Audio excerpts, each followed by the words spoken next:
വിശുദ്ധ ഖുർആനിൽ അല്ലാഹു നമ്മളെ ഓർമ്മപ്പെടുത്തിയില്ലേ, യാ അയ്യുഹല്ലദീന ആമനുത്തഖുല്ലാഹ ഹഖ്ക തുഖാതി വൽതൻദുർ നഫ്സും മാ ഖദ്ദമത് ലിഗദിൻ വത്തഖുല്ലാഹ്.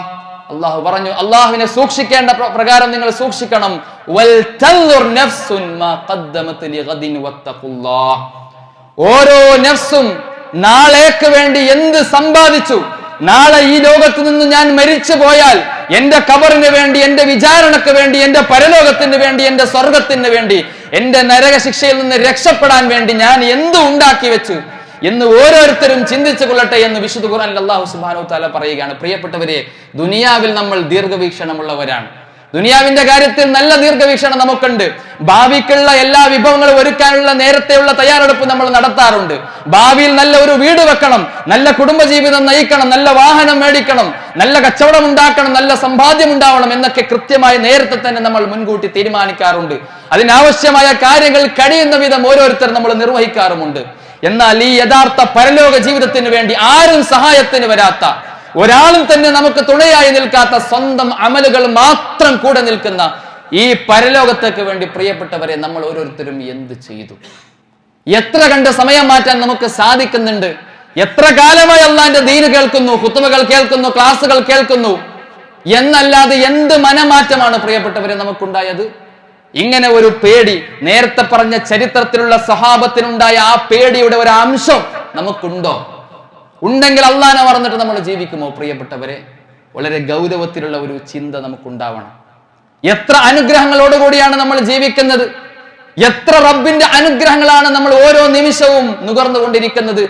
അങ്ങ് ഫലസ്തീനിലുള്ള പ്രിയപ്പെട്ട ആ നമ്മുടെ സഹോദരന്മാരുടെയും സഹോദരിമാരുടെയും പിഞ്ചു കുഞ്ഞുങ്ങളുടെയൊക്കെ വാർത്തകൾ നമ്മൾ കാണുകയും കേൾക്കുകയും ചെയ്യുന്നുണ്ട്.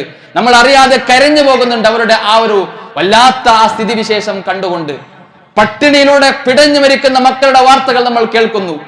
ഒരു നിർഭയത്വം പോലും ഇല്ലാതെ ഒരു നിമിഷ നേരം പോലും ജീവിക്കാൻ, സന്തോഷത്തോടു കൂടി ജീവിക്കാൻ, ഒന്ന് മനസ്സ് തുറന്ന് ചിരിക്കാൻ, ആനന്ദിക്കാൻ കഴിയാതെ ഓരോ നിമിഷവും മരണത്തോട് മല്ലടിക്കുന്ന ജീവിതവുമായിട്ടാണ് അവർ കഴിഞ്ഞുകൂടുന്നത്. ഏത് നിമിഷ നേരവും ഈ ദുനിയാവിൽ നിന്ന് ഞങ്ങൾ ഇല്ലാതായി തീരുമെന്ന ബോധ്യത്തോടു കൂടി, എന്നാലും ഞങ്ങൾ മുസ്ലിമീങ്ങളാണ് എന്നൊരൊറ്റ സമാധാനത്തിന്റെ പേരിൽ, റബ്ബുണ്ടെന്ന ഒരൊറ്റ സമാധാനത്തിന്റെ പേരിൽ അവരുടെ ആ വരുന്ന എല്ലാ എതിർപ്പുകളെയും ആക്രമണങ്ങളെയും നേരിടുന്ന ഒരു സ്ഥിതിയാണ് നമ്മൾ കണ്ടുകൊണ്ടിരിക്കുന്നത്. പ്രിയപ്പെട്ടവരെ, നമ്മൾ പട്ടിണി അനുഭവിച്ചിട്ടുണ്ടോ? വിശപ്പ് നമ്മൾ അനുഭവിച്ചിട്ടുണ്ട്. അതിന്റെ ചെറിയ പ്രയാസങ്ങൾ നോമ്പിലൂടെയൊക്കെ ഒരു പക്ഷെ നമുക്ക് മനസ്സിലായിട്ടുണ്ടാവും. എന്നാൽ യഥാർത്ഥ പട്ടിണി എന്ന് പറയുന്ന തീരെ ഭക്ഷണമില്ലാത്ത ഒരു ജീവിതം ഒരുപക്ഷെ നമുക്കൊന്നും ഒരിക്കൽ പോലും, ഒരു ദിവസം പോലും ജീവിതത്തിൽ അനുഭവിക്കേണ്ടി വന്നിട്ടുണ്ടാവില്ല. അത്രയും സൗഭാഗ്യ സമ്പന്നമായ ജീവിതത്തിലാണ് നാം കഴിഞ്ഞു പോകുന്നത്. അങ്ങനെയാണെങ്കിൽ എത്ര ദിവസങ്ങളാണ് ആ പ്രിയപ്പെട്ട പിഞ്ചു മക്കൾ ഭക്ഷണമില്ലാതെ ജീവിക്കുന്നത്? ഭക്ഷണം കിട്ടാതെ മരിച്ചു പോകുന്ന രംഗങ്ങളാണ് നമ്മൾ കാണുന്നത്. ഞാൻ പറഞ്ഞു വരുന്നത്, അത്രയും അനുഗ്രഹങ്ങൾ നമുക്ക് റബ്ബ് നൽകിയിട്ടും സഹോദരന്മാരെ, സഹോദരിമാരെ, അള്ളാഹ്ക്ക് വേണ്ടി നമ്മൾ എന്തു ചെയ്തു? റബ്ബിന്റെ ദീനിന് വേണ്ടി എന്ത് നമ്മൾ ചെയ്തു? എത്ര കാലമായി നമ്മൾ ജീവിക്കുന്നു? ഈ ആരോഗ്യം കൊണ്ട് നാളെ റബ്ബ് ചോദിക്കുമ്പോൾ, പടച്ചവനെ നിനക്ക് വേണ്ടി ഇന്നതൊക്കെ ഈ ആരോഗ്യം കൊണ്ട് ചെയ്യാൻ സാധിച്ചിട്ടുണ്ട് എന്നൊക്കെ പറയാൻ പറ്റുമോ? സ്വഹാബാക്കൾക്ക് ധാരാളം പറയാനുണ്ടാവും. ഞങ്ങളുടെ കൈകൾ റബ്ബെ നിനക്ക് വേണ്ടി ഞങ്ങൾ ഇതാ ദാനമായി നൽകിയിട്ടുണ്ട്. യുദ്ധരംഗത്ത് ഞങ്ങളുടെ ശരീരം മുഴുവനും സമർപ്പിച്ചിട്ടുണ്ട്.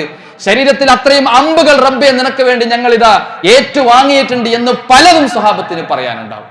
നമുക്ക് എന്ത് പറയാനുണ്ടാവും സഹോദരന്മാരെ? വളരെ ഗൗരവത്തിൽ നമ്മൾ ചിന്തിക്കണം. നമുക്ക് ഓരോരുത്തർക്കും വരാനിരിക്കുന്ന രംഗമാണെന്ന് മനസ്സിലാക്കി വെറുതെ ഇങ്ങനെ ജീവിച്ചു പോകുന്നതിന് പകരം സഹോദരന്മാരെ, പരലോകത്ത് വിജയിക്കാനുള്ള വിഭവങ്ങൾ നമ്മൾ ഒരുക്കണം എന്നതാണ്.